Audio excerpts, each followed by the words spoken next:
Okay, guys, this Nancy Guthrie case just keeps getting weirder and weirder. There's no other way to describe it. We now have some new live updates. You know, your boy Nez always keeps you in the loop. That Pima County, Arizona Sheriff Chris Nanos is facing calls to resign because he doesn't want to work with the FBI. He is stonewalling the FBI from key Nancy Guthrie evidence. This is insane.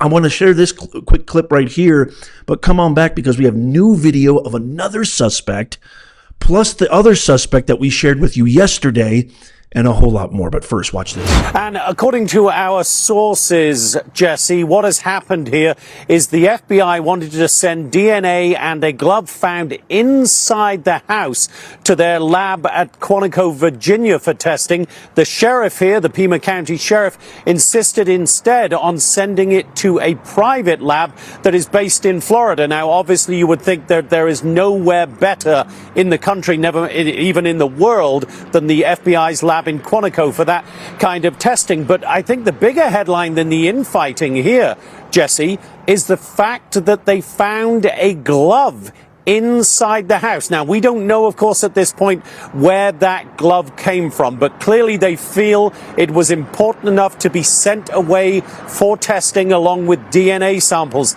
they found in the house. So that is the biggest thing coming out of this breaking news tonight. Investigators found a glove in that house. Now, remember, when we looked at the doorbell camera, the person breaking in or trying to break into Nancy Guthrie's home in the early hours of Sunday, February 1st, was wearing gloves. We don't know if it was one of those gloves that was found inside the house, but clearly, if it was, that is a major clue, and the Guthrie family hoping tonight that the infighting stops and finding Nancy Guthrie really gets underway. I mean, give me a break. Are you kidding me right now? This is day 13 of this poor 84-year-old mother. I can only imagine what Nancy and her family is going through right now. This case should have been solved. There was multiple errors made by this Pima County Sheriff's Office in the very beginning of the investigation. They've got this new camera footage. Why would you refuse to work with the FBI? It's absolutely crazy. I'm going to share with you Sheriff Nanos' response, but I want to also share this because somehow TMZ got another letter from the quote-unquote abductors. But first, check out what Nancy Grace, who I think is just comical. Let me know what you think of Nancy Grace in the comments down below. She warns that sending crucial DNA to a private lab could risk destroying limited evidence. She's questioning, why is this not being handled by the FBI? She makes an interesting point. Watch. There are cases where DNA is sent to a particular lab, a specialty lab, a lab that could have an expertise in diluted, destroyed, old, degenerated DNA. But even if that's why he's hanging his hat on an excuse to send it to a private lab in Florida, they don't have anything that the FBI doesn't have. So that's not going to wash. And I want to tell you something, Sean. I've tried many DNA cases. I've tried many cases without DNA. You can use up DNA if you have a small amount, which comes from touch DNA. It's not like blood or sperm where you may have a lot of DNA and a very small amount of fluid, but you have a lot of DNA. Touch DNA, no. If there is it hurts me to think of this. If there is a small amount of DNA inside one of those gloves and it is sent to a lab for testing, that DNA could be used up in the testing. It's very hard to regenerate DNA for testing purposes. So what I'm saying is, if that lab in Florida uses up that touch DNA, it's over. Does he not realize what he is risking? He needs to go back to his basketball game. Nancy Grace referring to Pima County Sheriff as going to the basketball game, which brought a lot of questions as to the urgency and the seriousness that Pima County was offering to this. I mean, this is just the most perplexing thing ever. We have brand new video footage in the early hours of February 2nd. Another person with a backpack was caught on camera checking car doors in the Indian Ridge neighborhood at the corner of Indian Ruins and Opatas. This is about 6.9 miles from Nancy Guthrie's home. I mean, what in the world is going on? This is the most perplexing thing I've ever come across. And speaking of perplexing, there are so many people out there who have no idea what's going on with their Medicare program. This is why I partnered with Chapter. Call this number. It's absolutely free. They are objective, intelligent. They don't sell anything. You might even be on the best plan. You might even have the best doctor. They can help you with that. This organization has helped thousands of my viewers. Check out these testimonials right here. This first testimonial from one of our viewers saying that this was one of the best calls they ever had. Good, honest information. Thank you so much for the share, Professor Nez. And then we have another viewer here who says they saved us. Thank you so much. I just got off on the call, Professor Nez. I called them and I'm saving over $1,000 a year on my Medicare. Thanks for the share, Professor Nez. Make sure you go give them a call. Call this number, 656-218-0931. Again, 656-218-0931. You could be saving a ton. Check them out right now. Okay, let's check out this new footage, if this has any weight at all.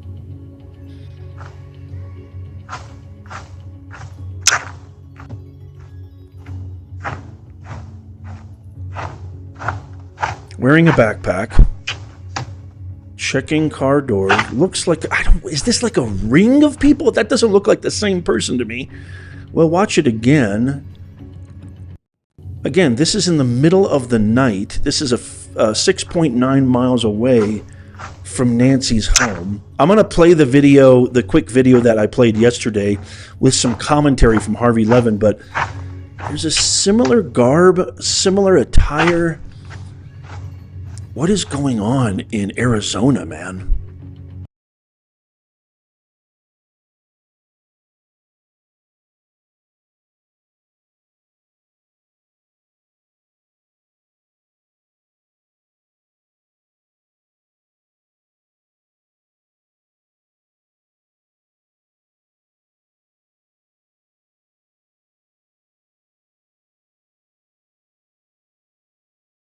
Okay, in case you missed the footage yesterday, I want to share this, which has some commentary from TMZ's Harvey Lemon, who also got a brand new letter from the so-called abductors saying they're not taking us seriously. No, we're not taking you seriously. Nobody's taking you seriously because this entire case is just shrouded in the most impossible, improbable, mystifying aspects. It makes no sense. Watch.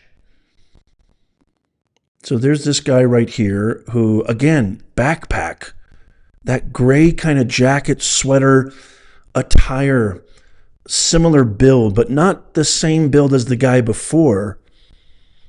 I mean, this is just so bizarre and strange. There is new video, we are told, is on the FBI's radar in the Nancy Guthrie case. And it could be important, but we know it is in play. This video was shot at 1:52 in the morning at a home 5 miles from Nancy Guthrie's house. You see a man in the video both wearing a backpack and holding a backpack. The backpack that he is holding has reflective stripes similar to the backpack that the kidnapper was wearing at Nancy's door. It's unclear from the video exactly where those reflective stripes are located, but they are reflective stripes. And we know and reported yesterday that this is a Walmart backpack, which is fairly common. The man appears to try and open a gate at a residence, and he is unable to do it. So he leaves at 1:53. Now, timing here is critical. When you listen to the FBI last week, they said that Nancy's doorbell was disabled at 1:47. Our law enforcement sources directly connected to this case tell us that the video that they retrieved showing the kidnapper at Nancy Guthrie's door, that video was actually 2:12 a.m. Notice that when the FBI released it, they didn't give a timestamp. They didn't say when it was. But we are told by law enforcement sources it was 2:12 a.m. Where you see the kidnapper. That's the video that was retrieved. So now think about this. If the kidnapper is at Nancy's door at 2:12 a.m., and this person in this other video 5 miles away left that home at 1:53, there would be 19 minutes that person has, if that person is the kidnapper, and I stress if. We're not 19 minutes to drive 5 miles, put on the disguise, and walk up to Nancy's door. Impossible. Now, I want to really make this clear. We don't know this is the kidnapper. We do know this is something the FBI is actively looking at. I've just never seen anything like this. This is just so bizarre. And by the way, am I the only one who thinks it is so odd that TMZ is like heavily involved in this? Why is TMZ talking to the abductors or so-called kidnappers more than the FBI and more than local authorities? Somebody make that make sense to me. I mean, this is a bold claim, but I told this to my wife and she laughed at this, which maybe I'll laugh at it too, but I want to hear from you. And then I'll talk about Chris Nanios firing back about not cooperating with the FBI. Here's my theory, y'all. And this is a weird one. You know, Nez goes far out sometimes, but gosh, the ratings that this is getting, nobody even cared about Savannah Guthrie or woke media before this. Is there a small, and I'm saying this is paper thin, but there's a little antenna inside my chest just tapping away at this.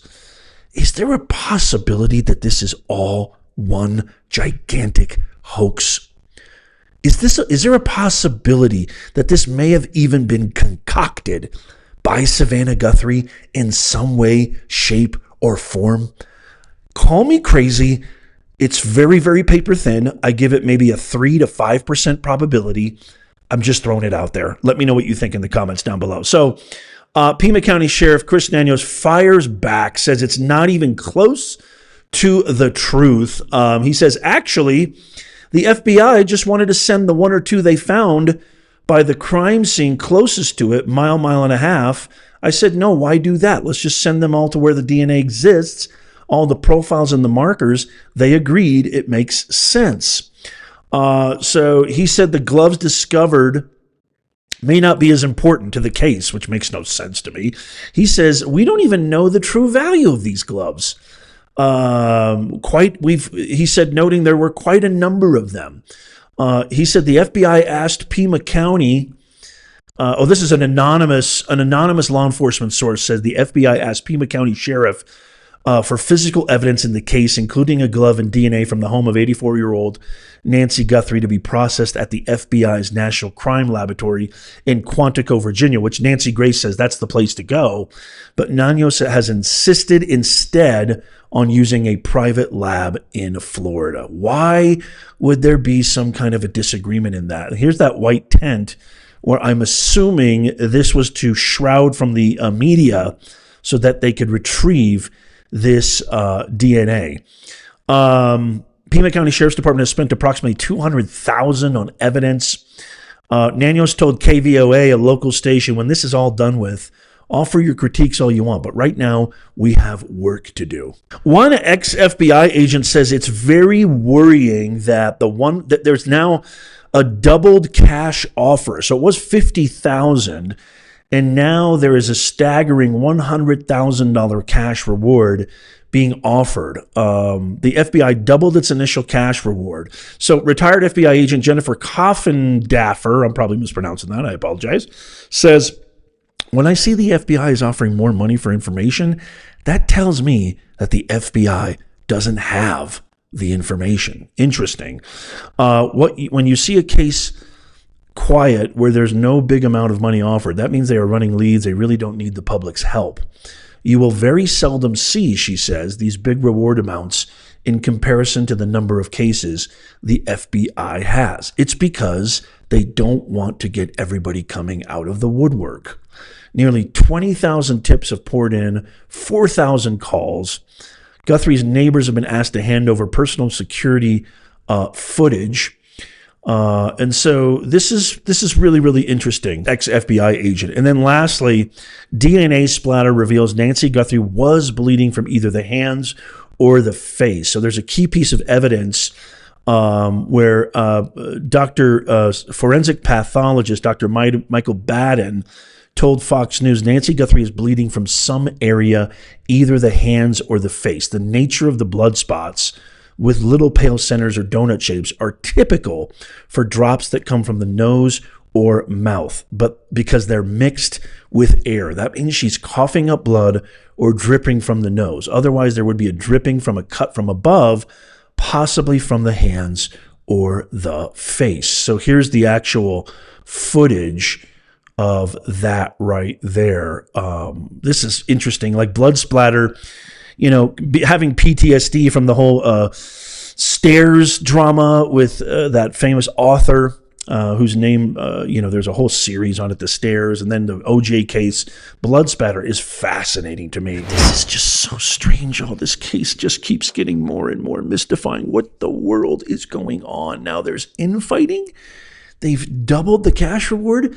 There's all these video footages of weirdos in backpacks doing very strange things with other backpacks and trying to open up car doors. I'm perplexed. I'm stymied. I'm flummoxed. What do you guys think? I will keep you posted if anything comes of this.